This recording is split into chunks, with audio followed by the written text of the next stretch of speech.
Thank you all for joining the sixth session of the hands-on simulation series.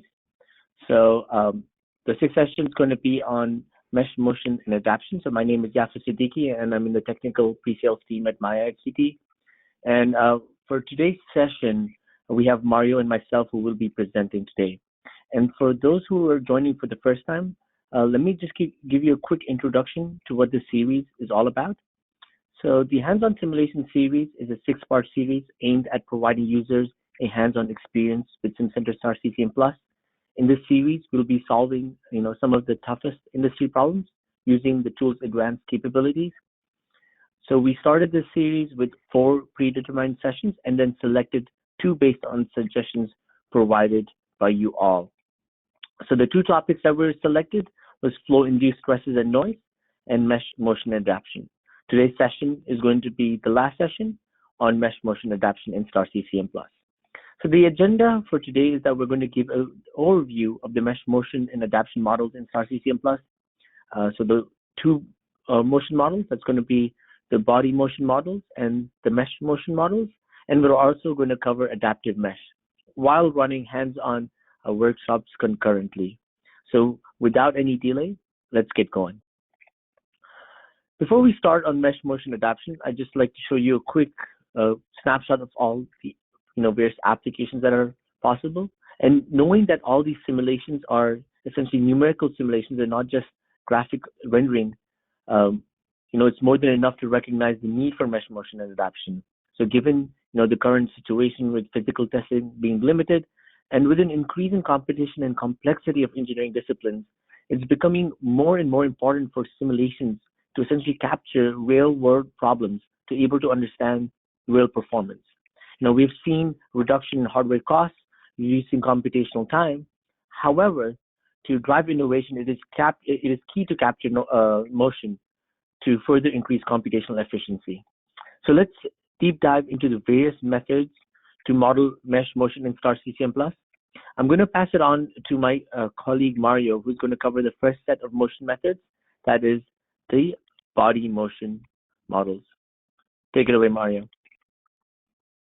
Thank you, Yafis. Can you hear me? Yeah, I can hear you and see your screen. Perfect. Yeah. So let us begin with the body motion models. The first one is going to be the moving reference frame. Moving frame of reference is a method to define the moving reference frames that rotate and translate relative to the given frame. It is used to simulate rigid body motions. It is used to simulate rigid rotations and translations of a region without moving the mesh vertices. This modeling approach converts the transient problem to a steady state problem in the moving reference frame, providing a time average solution. It is widely used for turbomachinery applications, and there are 2 approaches they are implemented in. The first one is the fixed rotor approach, and the second one is the mixing plane approach. The first one is the frozen rotor approach, and the second one is the mixing plane approach. In the frozen rotor simulation, a rotating reference frame is applied to the region of mesh that contains the rotor blades. The remainder of the mesh is either static or has a different rotating reference frame. As the rotor blades are frozen in space with respect to the stator blades, the flow field that the stator blades see depends on the relative position of the stages. Different relative positions result in different solutions, which is a major disadvantage of this approach, which brings us to the mixing plane approach. In a mixing plane analysis, the problem of relative positioning is overcome by using an indirect mixing plane interface to couple the rotor and the stator regions. Flow conditions on either side of the mixing plane interface are averaged circumferentially, so to provide a single radial profile that is applied to all the cell faces at the interface. It is essentially like looking at a fast rotating fan, a single rotating surface emitting a constant stream of air independent of the blade position. This was what was showcased in our first episode of the hands-on simulation series. Some applications being fully submerged propellers and also turbines with predominantly having axial flow. Note that there are a few assumptions for the MRF which are going to be made for the MRF method. Firstly, it is a steady state analysis. Predominantly, it is going to be axial flow. Dominant body forces are going to be large. No significant discontinuities coming to the domain are acceptable. That is, we cannot have jets, hotspot in temperatures or free surfaces, etc. Another method of modeling rotating bodies is the virtual disk method. Covered in the third episode of the hands-on simulation series, a virtual disk is based upon the principle of representing propellers, turbines, rotors, fans, and so on as an actuator disk. The flow field enters the momentum equations in the form of a source term that is distributed over the virtual disk. For the virtual disk model, currently there are 4 methods implemented. The first one is the body force propeller method. As a part of the virtual disk model, the body force propeller method simulates the effect of a marine propeller, models the flow field interaction of the hull of a ship and the propeller. The flow that is induced by the propeller depends on the flow around the ship, and similarly, the hull flow is influenced by the propeller. The second one is the blade element method. The blade element method is primarily designed to analyze the complex flow field that is associated with helicopter rotors. The blade element method models the spinning rotor as a distribution of momentum sources, which brings us, the third one is the 1D momentum method. It is a method that is based upon one-dimensional momentum theory with wake rotation. The 1D momentum method can be used to model the effects of wind turbines. Finally, we have the user-defined method. You can define the geometry and its orientation. It requires that we specify a virtual disk resolution and the location of the inflow velocity plane with respect to the location of the virtual disk, and you must also specify a user-defined volume source to model a rotating device. RBM is an unsteady approach for monolithic region motion modeling.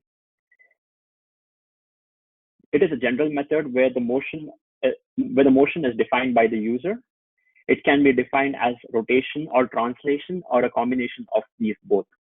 Rigid body motion is applicable for transient simulations that require prescribed translations, rotations, or superposed motion. Typical applications being the simulations of fans, pumps, automotive tires, propellers, mixers, maybe, and so on. This brings us to the demo. So basically, we are going to perform the demo for both the MRF region and the rigid body rotation.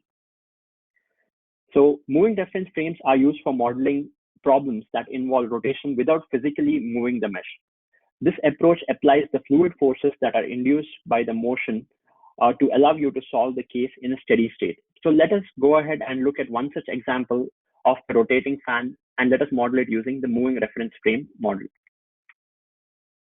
So basically, I have imported 2 regions which are present with the parts, the fluid region and the rotating region. So one by one, let us go through the parts of these particular regions that are created.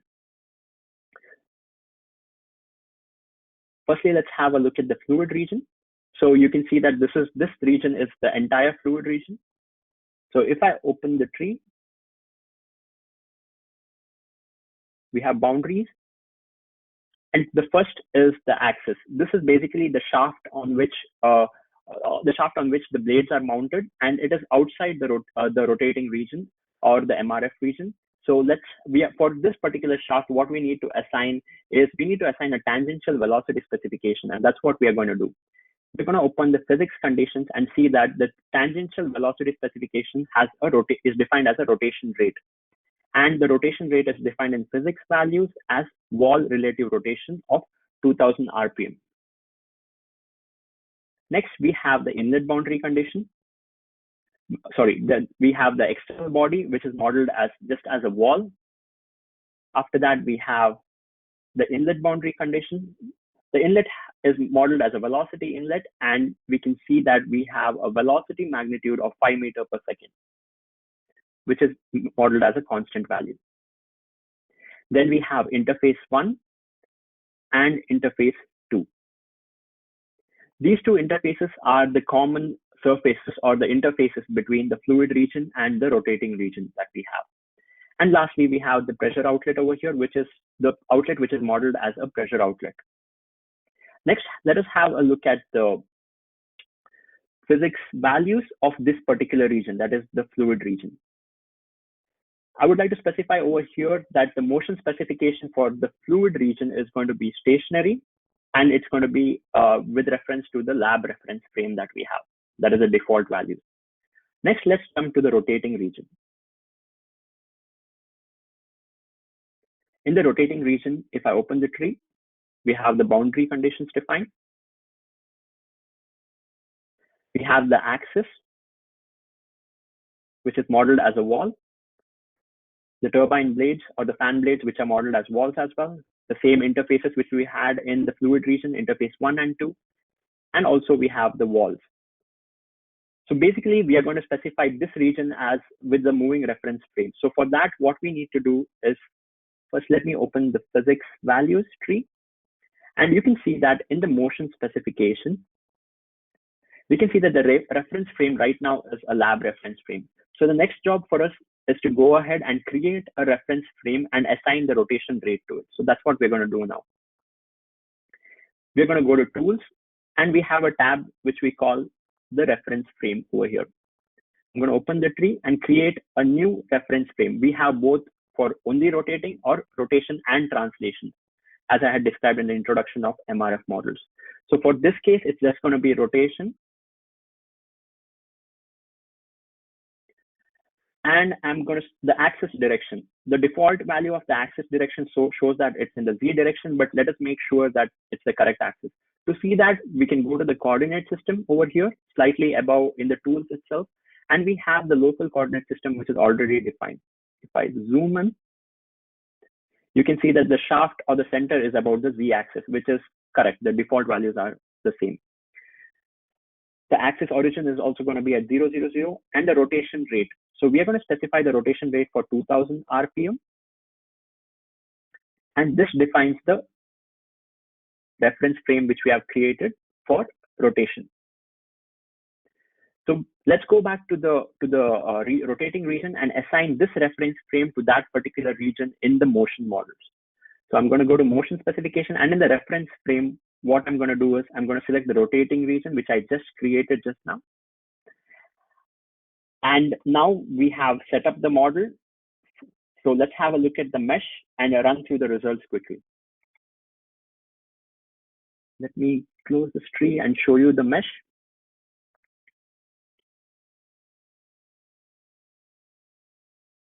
What we have created here is a very well structured trim cell mesh. And what is left for us to do is next to run the model. Once we run the model and it converges, let's have a look at the residuals now. You can see that the model is fairly converged. So let me go ahead and look at the pressure at the inlet area of the MRF zone.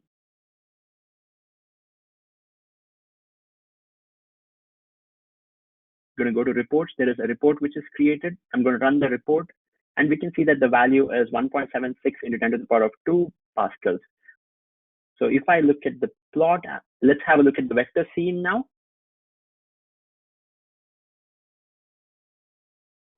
We can see that the vectors are here for the steady state analysis, and if we can try to understand the model better by looking at the eddies which are formed over here. So this marks the end of the MRF model that we have created. So the next step is for using the same model, that is a rotating fan model, and set up a simulation for rigid body motion. In transient simulations, you can model scenarios where a region rotates around a fixed axis, it translates along a fixed direction, or a combination of both. So let us have a look at setting up the model for a rigid body motion of a rotating fan of the same example which we just simulated for the MRF simulation.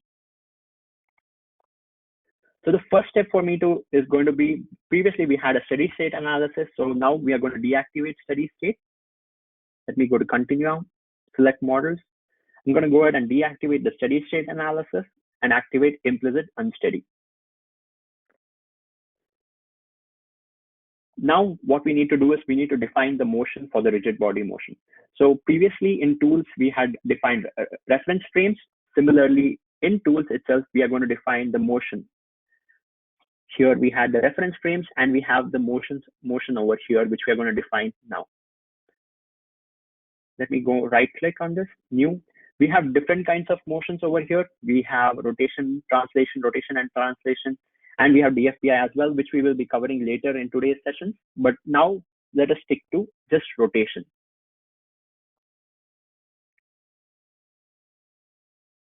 It creates a rotation tab. So the axis is going to be about Z axis.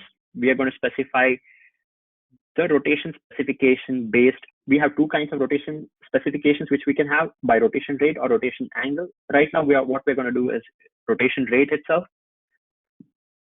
And down here, we can specify 2000 RPM as our rotation rate. So the advantage of STAR-CCM Plus is that, for example, you can just type the units over here. Previously, we had radians per second. You just type RPM, and the software smartly takes these values in RPM.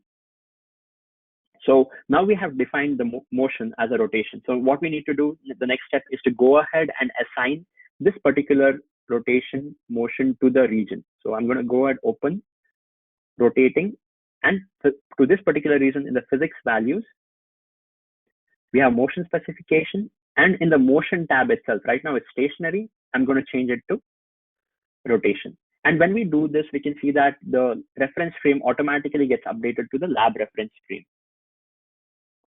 We have set up the motion now. Now let us set up the stopping criteria and run the simulation and then have a look at the results. Let me close the screen. Let us go to solvers. We have implicit unsteady solver, and we can see that the time step for this particular simulation is 8.33 E minus 5, and the temporal discretization is second order. Next, let us go ahead and set the stopping criteria. Not over here, but here. We can see that the maximum inner iterations over here specified are 7. And the maximum physical time, that is the total physical time which will have the simulation, is 0.09 seconds. And then we are going to just run the simulation using the run command over here. And once it's converged, let's have a look at the reports. So firstly, let's have a look at the report that we have created for the moment on the blades. We have a moment 1 report which is created. You can see that the parts over here, which are defined as blade surfaces, and the axis is about the Z axis. We're going to have the force option at pressure and shear. And using this report, what we're going to do is we are going to go ahead and create a plot, which is fairly simple. Just by right clicking, you can create a monitor and a plot out of a report. So we have already done that. So let's have a look at the plot which is present over here. Using this option over here on top, you can zoom in into the plot. Let's further zoom in maybe. From this profile, it is pretty clear that the solution is indeed converging within each time step, and these profiles, they are leveled off in each time step. So next, maybe we can have a look at the vector scenes which are present.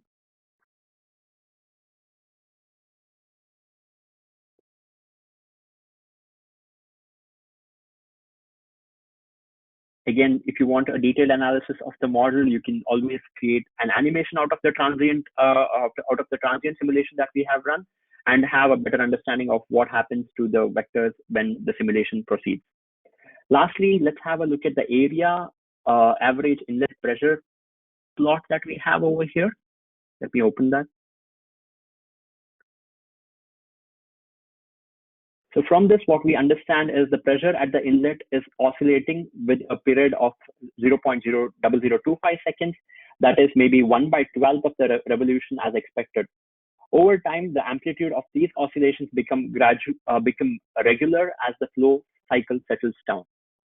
So this is the end of running a rigid body motion. I would like to hand it back over to Yafis to continue the presentation.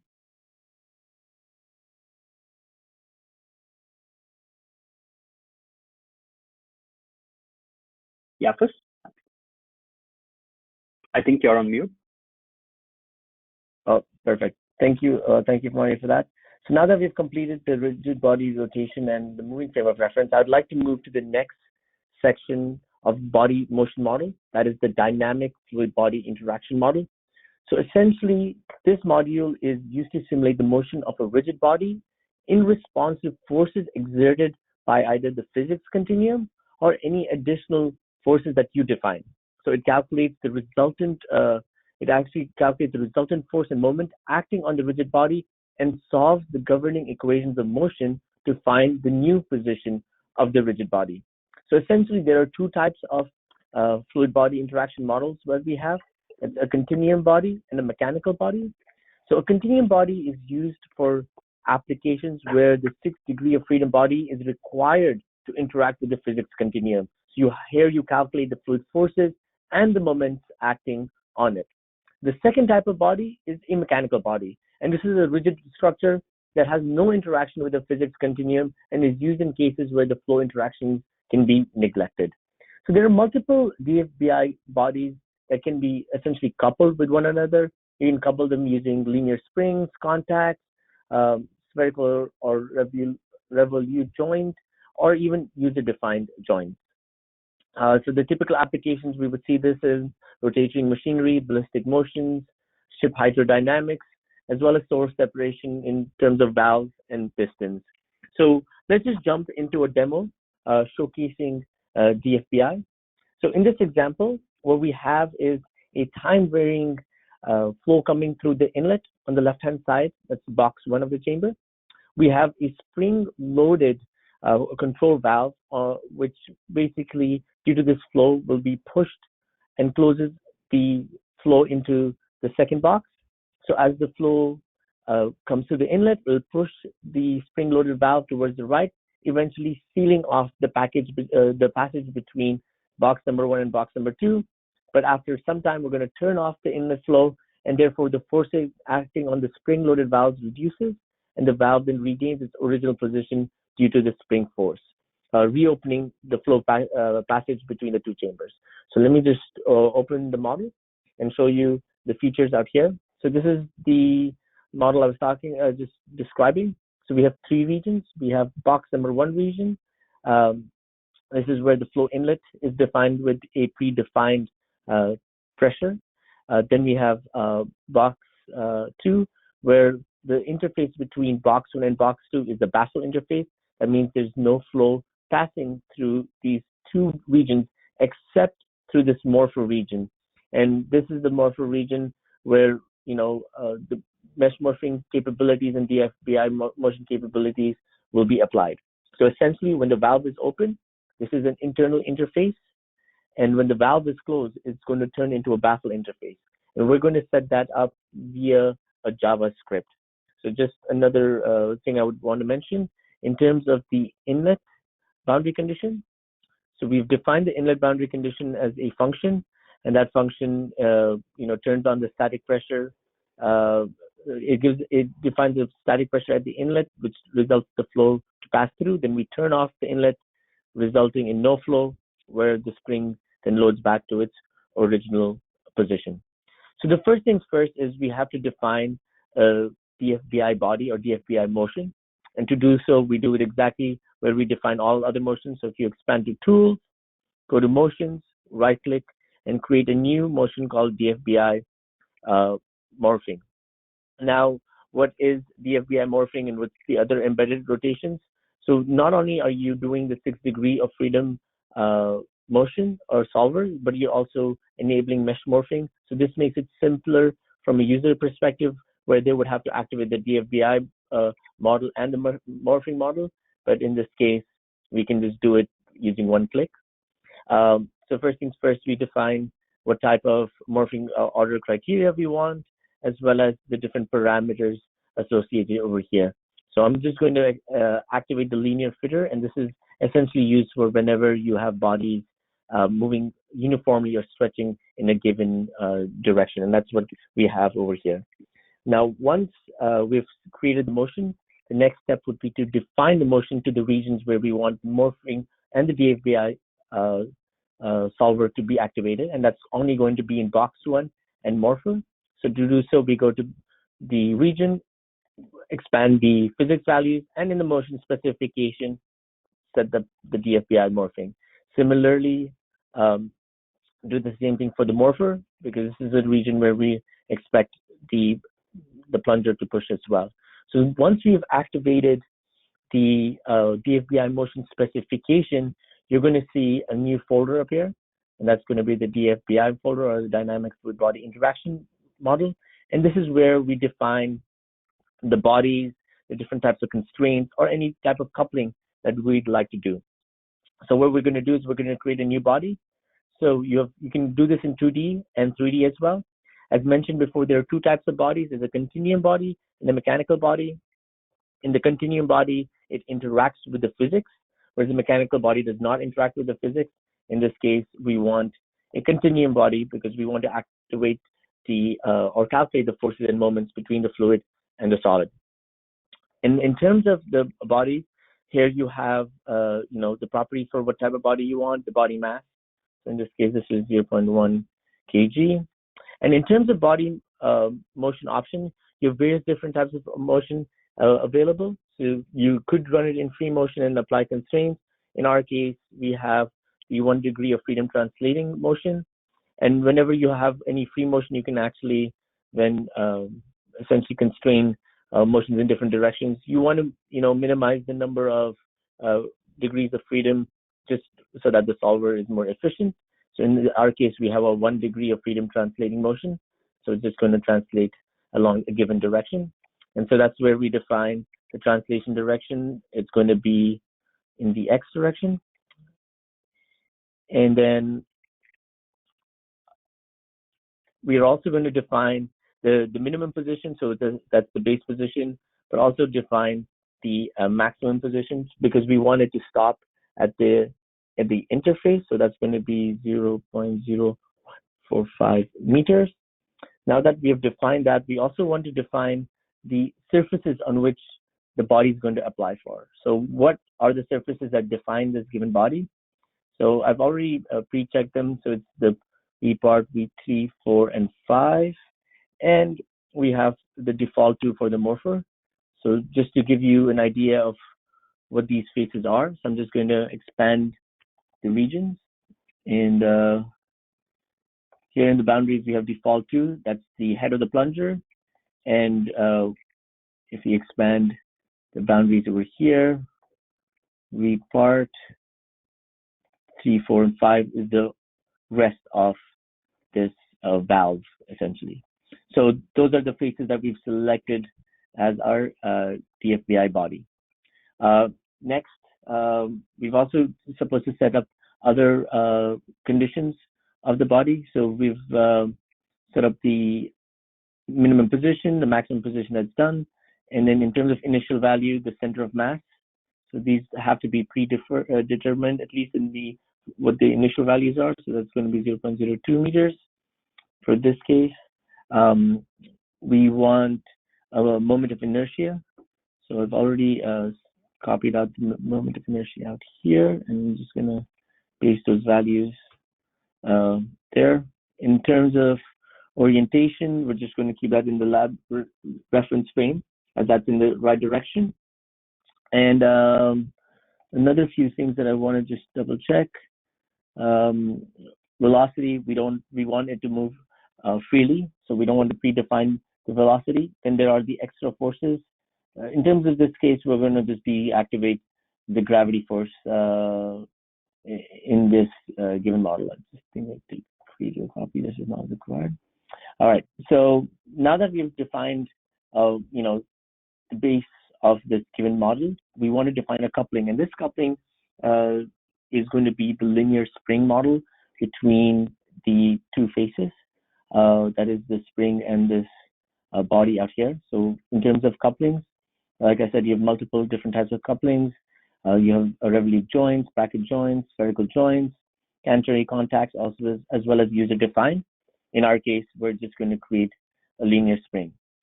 Now you can see that there's a new external force activated. That's a linear spring.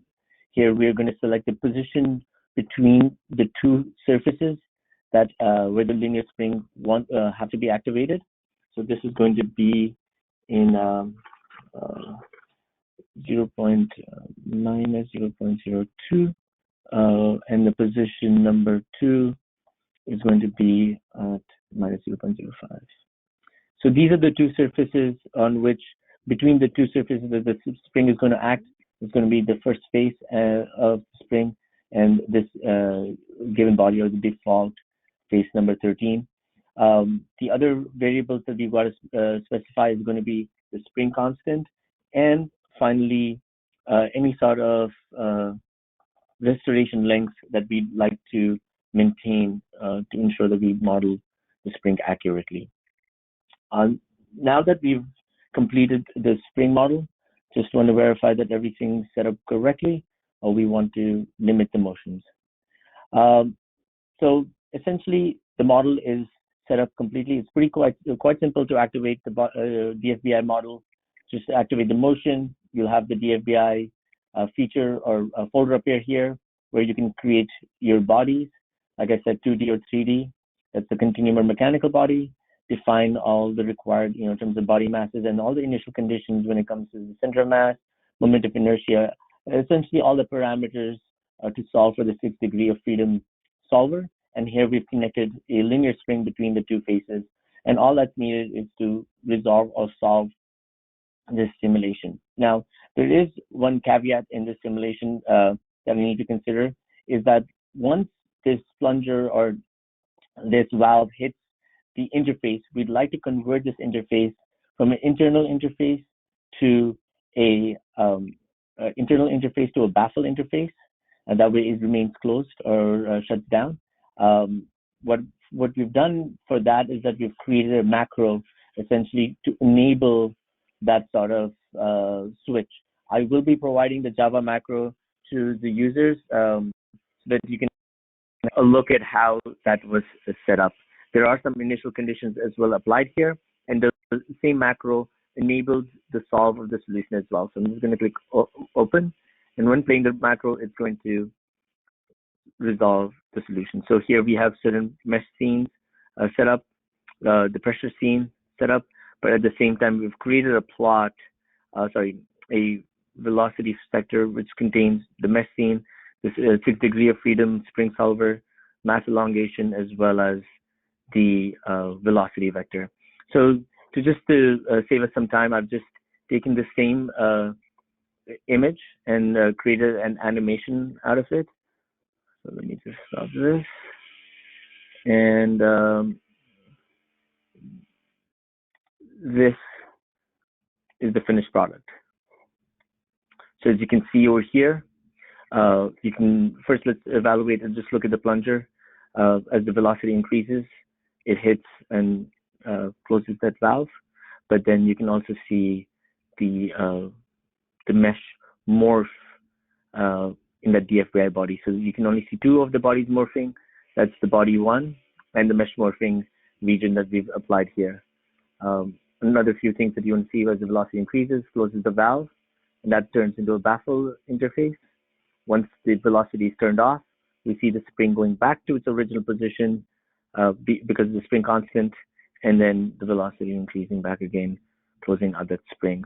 So this essentially covers, a quick introduction to what the DFBI body model is capable of doing. But you can essentially convert any body and give it some sort of free motion for you to calculate the forces applied on that given body. So, very widely used in the marine industry, for example.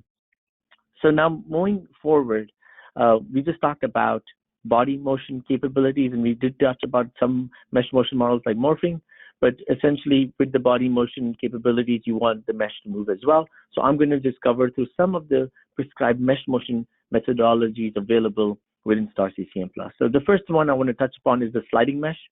This is when you have two or more regions that are connected via an ordinary contact interface, and they move as rigid bodies relative to one another, either in translation or rotation. So this is essentially when there is either linear translation or rotation around a fixed axis. So the sliding mesh was showcased in the rigid body demo of the centrifugal pump. So when we were essentially modeling that rigid body rotation of the centrifugal pump, the mesh between the rotating region and stationary region was a sliding mesh. So the typical applications would be, an automotive wheel, fans, propellers, and etc.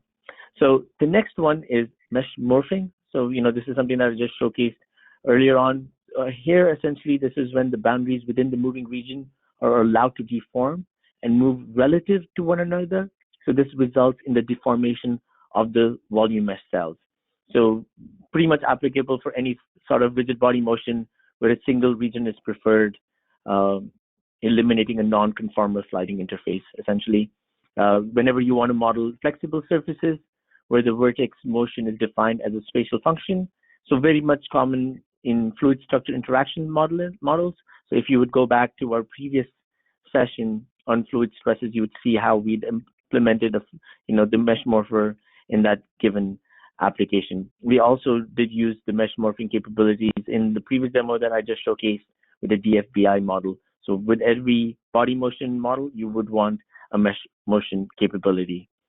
Now, I think we're going to leave the best for the last. So the last mesh motion model is that I'm going to cover is the overset mesh. Essentially, it's used to discretize a computational domain when there are several different meshes that overlap each other. So a couple approach is where a moving mesh region is defined separately to a background mesh region, as you can see here in the image. The two regions are then coupled via a hole cutting algorithm with overlapping cells deactivated. So now the overset method represents a sea of change in applications that can be effectively modeled in STAR-CCM+. Before I pass it on to Mario to give us a quick deep dive into what exactly this and what the capabilities are, I'd like to cover through some examples of some overset applications. So the first things first is we can connect overset with DFBI. So even though the overset mesh can be used to model any type of motion, DFBI would essentially become a major application because you have an unconstrained and generalized body, which could then be followed with this overset mesh. And so, because when the DFBI is not prescribed, it can be challenging to capture the resulting motion with other mesh motion methods like mesh morphing. So the applications would be boats in floating objects, store separation ball valves, in foreign object damage, FODs in oil and gas is used in digging and drilling simulations. So that's one example of overset mesh. And another physics capability, you can also do overset with mesh morphing. Here are a few examples. So you can see the use of this capability in an automotive windshield wiper. And then you have the images below. That is a hull of a marine vessel, which is used as a guiding surface for the vertices of the overset wall boundary to be projected to. So this ensures that the overset region stays aligned with the background mesh region in a rudder motion, essentially. But beyond just mesh motion capabilities, you can also connect overset or mesh with other physics. So here are capabilities showing STAR-CCM's multi-phase models. In this example, you're seeing the overset mesh used to model the motion of the nozzle in a spray painting simulation with Lagrangian multi-phase spray and fluid film to model the paint spreading on the surface. Then you have the motion of snow particles hitting a car using the overset model. But also you can connect overset with DEM particles. So this opens a vast array of simulation possibilities. They can be applied for complex motion for application as diverse as production lines, excavation, tableting, drilling. So many of these applications, DEM is needed. And to make it more computationally efficient, you would connect it with the overset mesh application. So without further ado, I'm going to pass it on to Mario, where he's going to give us a quick introduction to what this technology is all about and how it can be implemented in STAR. Go ahead, Mario. Thank you, Yafis, for the introduction of overset mesh.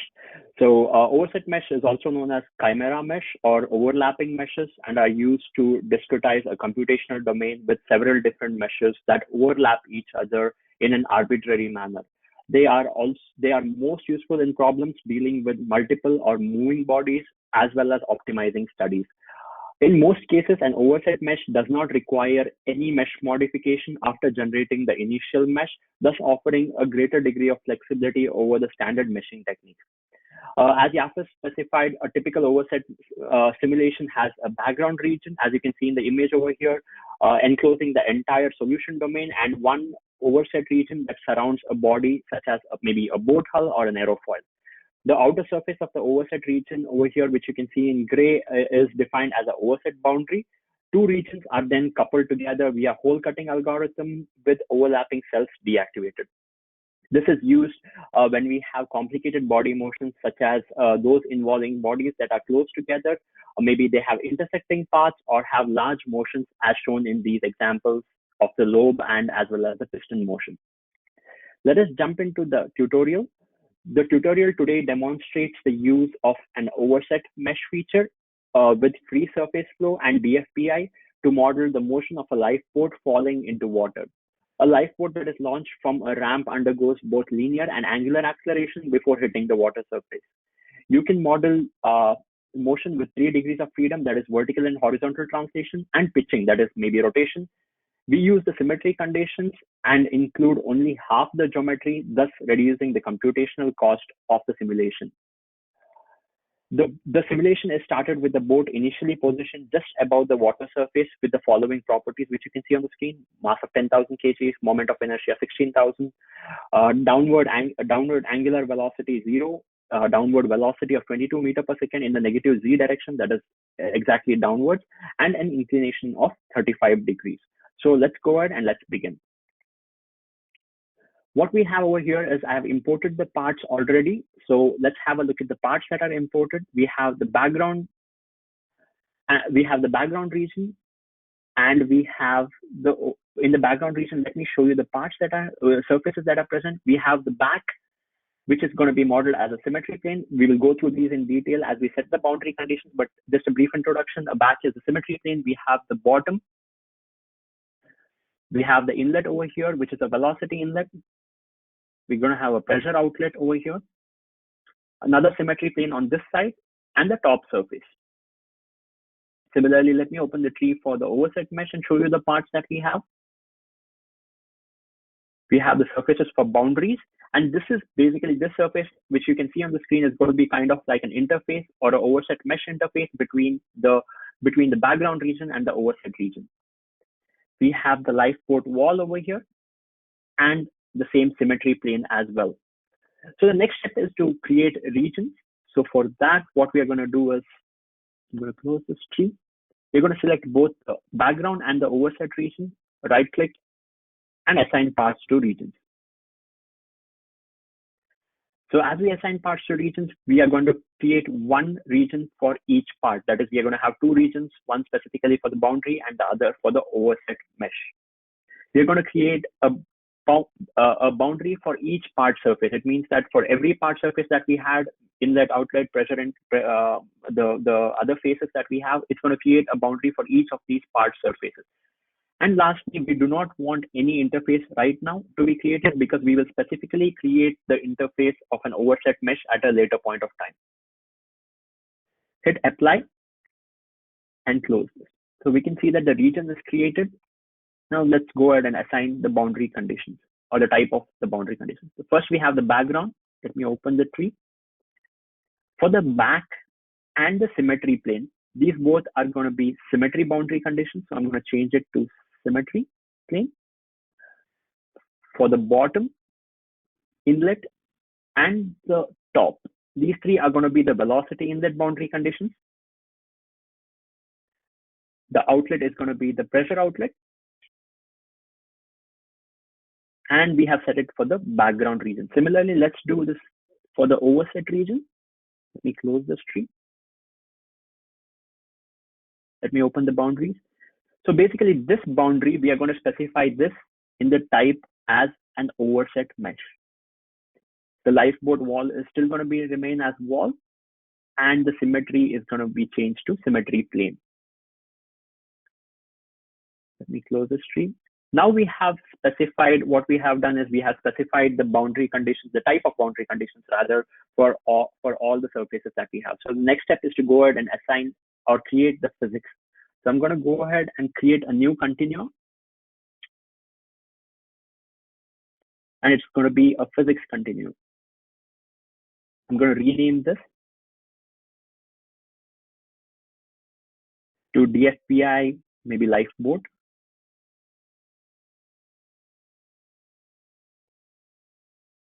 And once we rename this, what I'm going to do is let me go ahead and select the models for this analysis. In the models, it's going to be a three-dimensional analysis. It's going to be a multi-phase analysis because we have both air and water, which we need to model. We are going to use a walk simulation. Before that, it's going to be a segregated analysis, implicit unsteady, because it's going to be a transient simulation. We are going to select laminar. We are going to select walk, waves, and gravity from the optional models. We have selected all these models. Let me open the tree and show them to you. And the next step for me to go ahead and is to create the overset mesh interface as I had told you. So for this, what I'm going to do is I'm going to go to the regions, select both the regions, right click and create an interface. This is a normal way which we create a normal interface, but this time it's not going to be a contact mode boundary interface. Rather, we are going to select a overset mesh interface. We can see that it created a new folder for the interfaces. Let me open that and show the interface which is created. You can see that in the type we have the overset mesh interface which is created. So the next step is to create the mesh.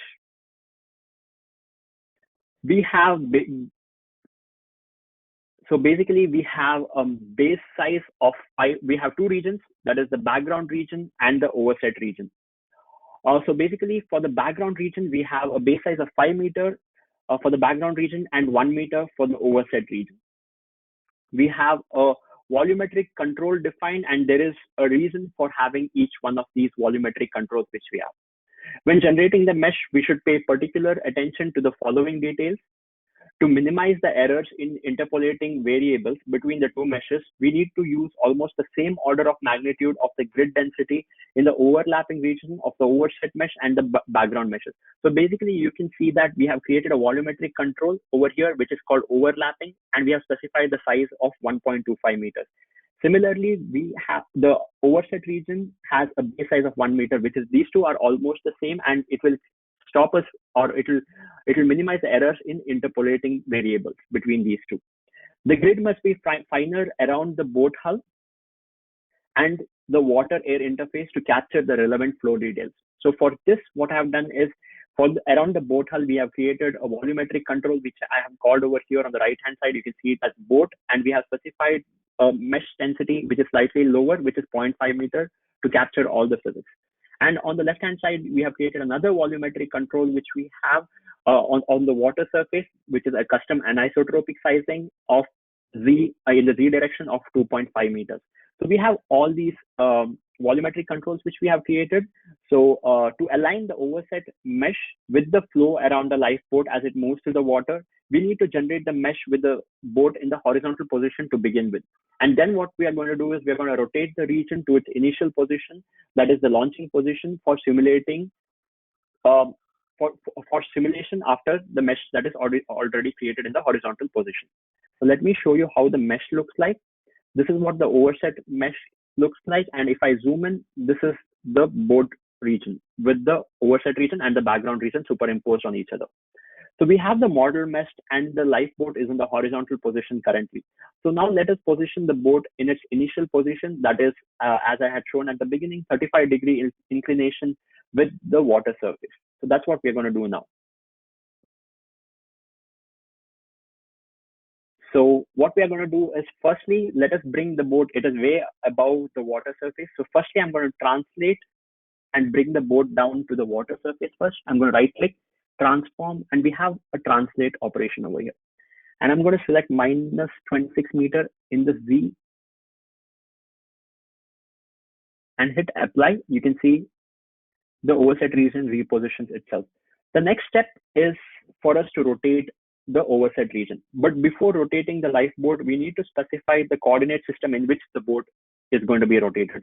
So we don't have a coordinate system. So we are going to create a coordinate system whose origin is taken as the center of mass of the boat after translation. So that's what I'm going to do. Let's go to tools. We have a tab for coordinate systems. Right click, create a new coordinate system, that is Cartesian. And I know I know the values, that is minus 8.22, which is the current center of mass of the boat, and minus 24.329. Click create. And let me zoom in and show you the coordinate system, which is at the center of mass of the boat currently. After this is done, I can close this and rename this maybe to boat rotation. So now the next step is to rotate the overset region with respect to the coordinates which we just created. So I'm going to go ahead, right click, transform again, and this time it's going to be rotate. I'm going to specify the angle as 35 degrees. That is, we just need to type DEG.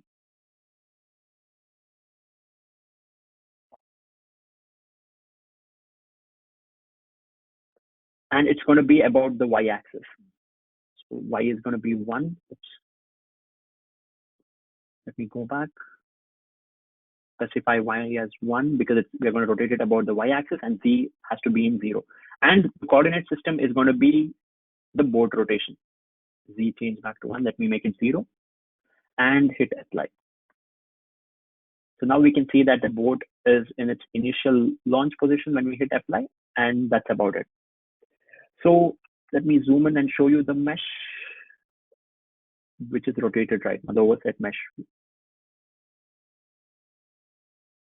So now we have fixed the initial position of the boat. The next step for me is to go ahead and create the 2 Eulerian faces for water and air. So let's go ahead and create these Eulerian faces. So in Continua, if I open the models, we have multi-phase and Eulerian faces. I'm going to right click, create a new, and rename this to water.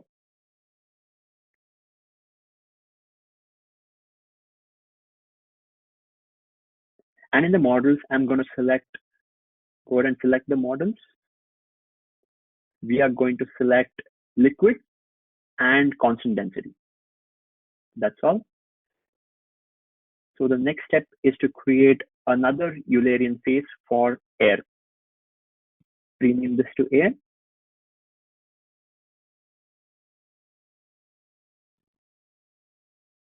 And select the models. This time, instead of liquid, we are going to select,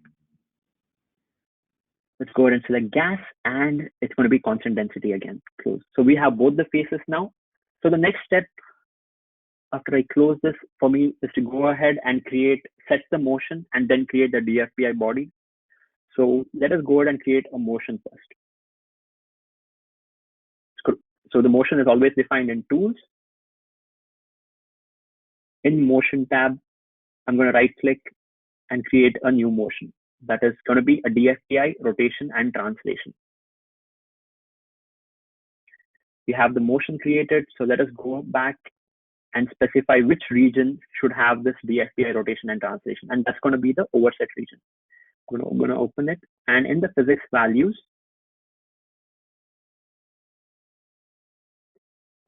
let me specify DFBI in motion specification. And in the motion tab over here, let me specify DFBI rotation and translation, which we just created just now. So that is done. So now let us go ahead and create the DFBI body. For that, I'm going to create a 6 degree of freedom body. Right click, new body. It's going to be a 3D, and it's going to be a continuum body. Let me rename this now to boat.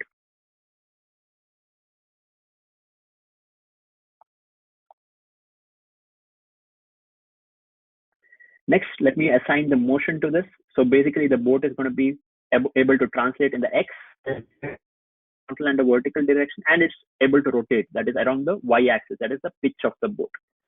After that, the next thing is to go ahead and assign the weight of the boat or the mass of the boat. It's going to be 10,000 kgs.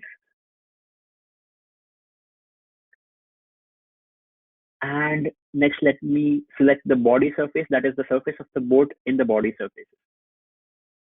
So once that is done, I've selected the body surfaces. What I'm going to do is I'm going to select the center of mass of the boat. And this is going to be the same values which we use to rotate the boat. So let me just copy paste it for now and then show you the center of mass of the boat. 8.22 and minus 24.329. So let us go all the way down to tools, and we have the coordinate system across which we rotated the boat previously. We're still going to have it, and it's called boat rotation. And over here, you can see the origin, which is 8.22 in the X and minus 24.329 in the Y direction. So let me go all the way up. That is the center of the same values at the center of mass of the boat. In the moment of inertia, let us go ahead and specify the diagonal components, and it's going to be 16,000 kg meter square. Let me paste these values. And also let us go ahead and use center of mass over here. The last job in the initial conditions for us to do is to go ahead and specify the velocity. And it's going to be minus 22 meter per second in the negative Z direction.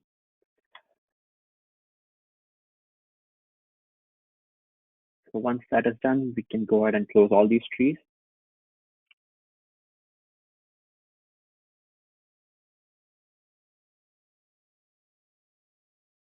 So now we have defined the DFBI body as well and the DFBI motion. So next, let us go ahead and assign the right physics to the right regions. We haven't done that. So we have just one physics basically, which is the DFBI lifeboat, and I'm going to select it for both the overset region and the background region. So the next job is to assign waves. So that, or WAF waves, volume of fluids waves. So we have selected that as a model, and we have waves over here. Right click, new. So we have different kinds of waves over here. So basically, we define the WAF waves over here. The WAF wave model generates a number of field functions that are based on the wave parameters which we are going to define. These field functions can be used as boundaries and initial conditions in appropriate nodes on the object tree, and that's what we are going to do now. So I'm going to create a flat wave basically and rename it to just flat wave. We have different parameters over here. I'm going to specify the point on the water level or the surface of the water at minus 30 meters. We have other parameters such as we can define the current, that is the wave velocity in meter per second. We can add the wind direction, and the velocity of the wind. Also, we have, since we selected two phases over here, which was air and water, we have the light fluid density of air over here and the heavy fluid density of water, which is already defined. So my next job is to go ahead and set the initial conditions. The initial conditions are set using the field functions that are associated with the previously defined WAF waves. So the initial conditions that are set are the free surface wave profile, the velocity profile within the phases, and the hydrostatic pressure. And that's what we're going to define now. Firstly, let's start with maybe the volume fraction over here. I'm going to define this as composite. And let me open the composite tree. For water, I'm going to go ahead and select volume fraction of heavy fluid of the flat wave. Click OK. And for air, again, we're going to select the field function. It's not constant. And we're going to select the volume fraction of light fluid of flat wave. Click OK. And it's done for the volume fraction tab. The next, we're going to do it for velocity. It's going to be a field function. We are going to select in the vector function, I'm going to select velocity of the flat wave. Click OK. And let's set the initial conditions for pressure. It's going to be a field function. And I'm going to define the hydrostatic pressure of the flat wave. So now we have defined the initial conditions for the WAF waves and the model. So the next step is to define the boundary conditions for all others. So let's begin with maybe the inlet boundary condition in the background region. In the physics conditions, let me open this tree. In the physics condition, in components, velocity specification, we need to specify this as components. And let me open the physics values. The velocity is going to be field function based at the inlet. And I'm going to specify velocity of flat wave again over here.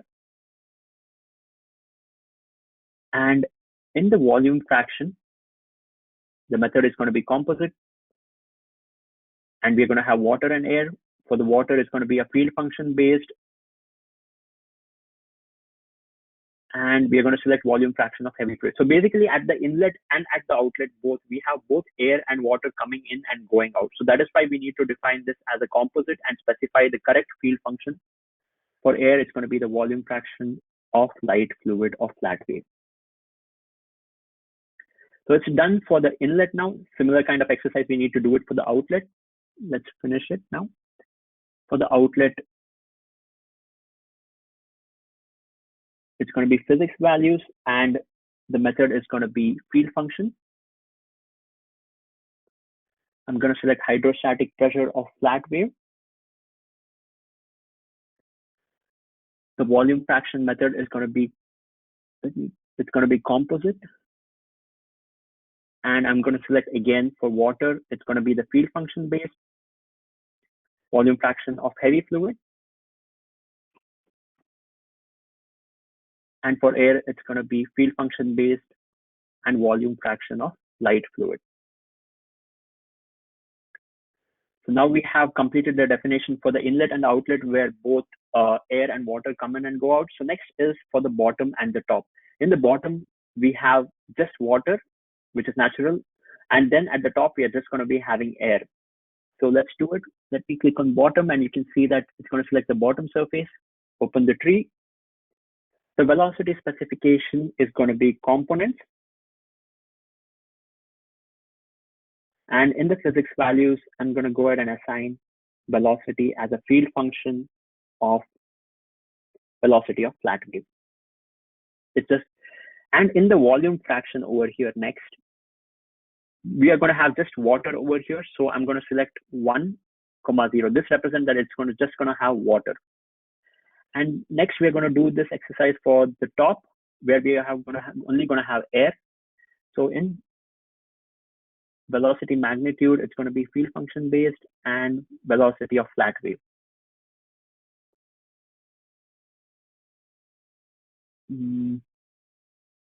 Okay, there is, okay, so I forgot to select in the physics condition. So let me hit cancel over here.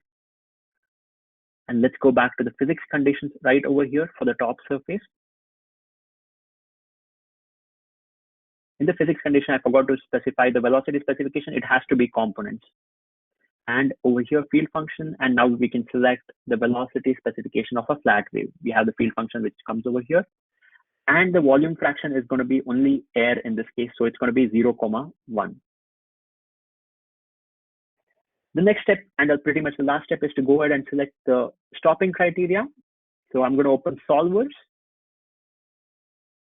And it's going to be an implicit unsteady. And I'm going to specify 0.0025 as the time step, 25 seconds. And let's go ahead and specify the maximum inner iterations next. That is present in the stopping criteria tab down here. The maximum inner iterations are going to be 5. And the maximum physical time is going to be 0.5 seconds, the total length of the simulation. And the maximum steps, I'm going to deactivate this. So we have set the entire model, and we can run a transient simulation. So it's going to take a few minutes to run. So what I've done is I have recorded the results. And the first result which you are going to see is going to be of the overset mesh, which is going to move. In the file which I'm going to send you, it's going to have all these values, and the entire simulation is going to set up. So let's have a look at the results now. You can see that as the time proceeds, the overset mesh moves, and the boat and the overset region moves and becomes parallel to the domain lower surface. So at 0.5 seconds, it stops. So the next thing is we can have a look at the volume fraction of water seen, and we can see that as the time progresses, the volume fraction changes, and at 0.5 seconds is the end of the simulation. So lastly, I have created a video of the water surface and the boat impinging on the water surface. You can see that it creates a kind of a wave on the water surface as the boat collapses on or reaches down on the water. So this marks the end of my presentation for the overset mesh. Yafis, you can take it over from here. Perfect. Thank you very much, Mario, for that. let me get back to just showing you this, that Overset example of the lifeboat application, and showing back, the simulation file that I had earlier showed that there is more value in Overset mesh than that given application. But beyond just mesh motion capabilities, I think to increase efficiency, we're seeing a greater need for AMR or adaptive mesh refinement technology, and that is exactly what I'm going to cover in the next portion. So, what exactly is mesh adaptation or AMR technology? So, adaptive mesh refinement essentially refines the computational domain dynamically only in the areas where needed to capture that, the relevant flow features while recovering coarser cells elsewhere. So the model-driven AMR refines the mesh automatically with minimal user intervention until the final accuracy levels are met. Essentially, the key benefits of AMR are that the fewer cells are run or simulated, resulting in a reduced computational expense. You get essentially the same accuracy as a static best practice tailored mesh. There's a reduced engineering time and can be used for both steady as well as unsteady simulation. Note that it supports polyhedral trim measures. There are two types of mesh refinement that you can do within STAR-CCM Plus. You have first is the user-defined mesh refinement, and this is where you provide a field function or a table that prescribes how the AMR solver is to drive that mesh adaptation. However, there are some model-driven mesh adaptation criteria available within STAR-CCM Plus. So you have for three different types of physics. First, you have for free surfaces, which refines the free surface separating the two phase. You have overset mesh model-driven adaptation.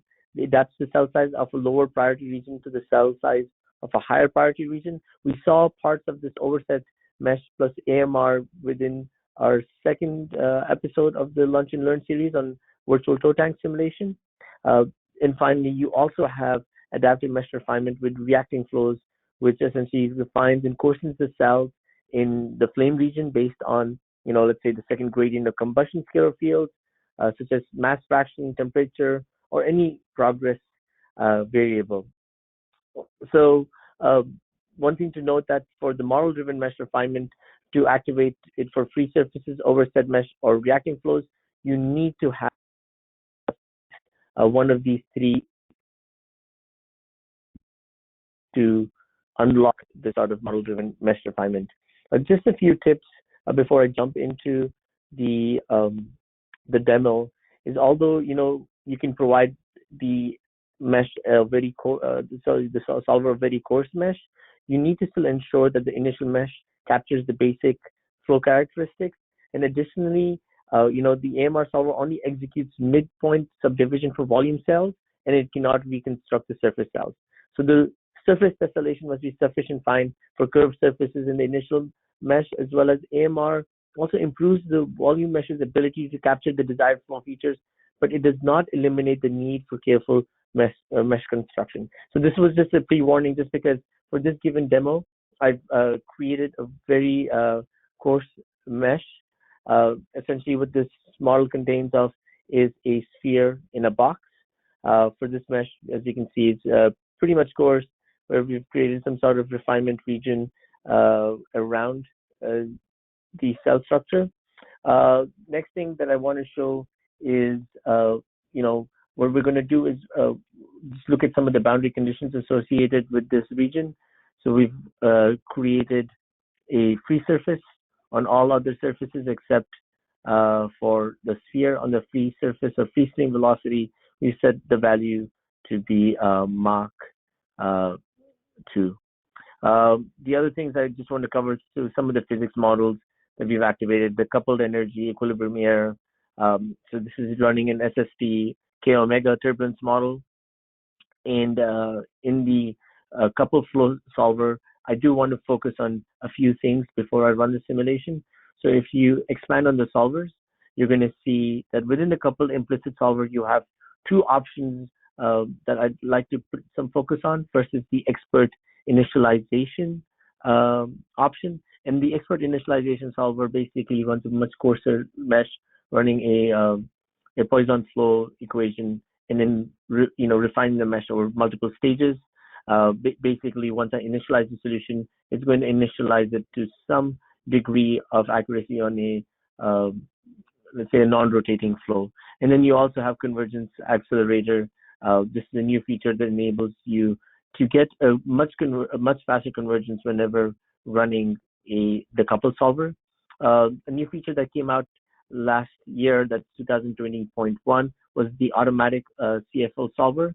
What this means is that we don't have to have any need to worry about the control of the CFL solver at all. So that just marks, a quick introduction to what this model looks like. And now what we're going to do is we're going to activate adaptive mesh. And all you need to do is on the physics model, select the models. You can see all these models available for here. You have the adaptive mesh provided as an optional model. Note that adaptive mesh is only available for 3D models. It is not available currently for 2D meshes. So once you click on adaptive mesh, when you expand the models, you're going to see adaptive mesh appear over here. Here you have multiple options when it comes to adaptive mesh. The prism cell refinement, we can keep that as none to make sure that the prism cell around the sphere remains constant and consistent to make sure you capture the shear stress accurately. The other things that once you subdivide the option, you also have adaptive mesh refinement. But one more feature that I'd like to just focus on or touch upon is the limit cell size. So if ever you want to limit the cell size of the refinement to prevent it from, going below a certain condition, you can do so as well. Now, in terms of the adaptive mesh refinement, you can create, as you can see here, we are only seeing the user-defined mesh adaptation and not the model-driven mesh adaptation models. The reason why you're seeing this is because you need to activate, let's say, reacting flows to see the reacting mesh adoption, or if you want to activate WAF, you need to activate, let's say, for example, the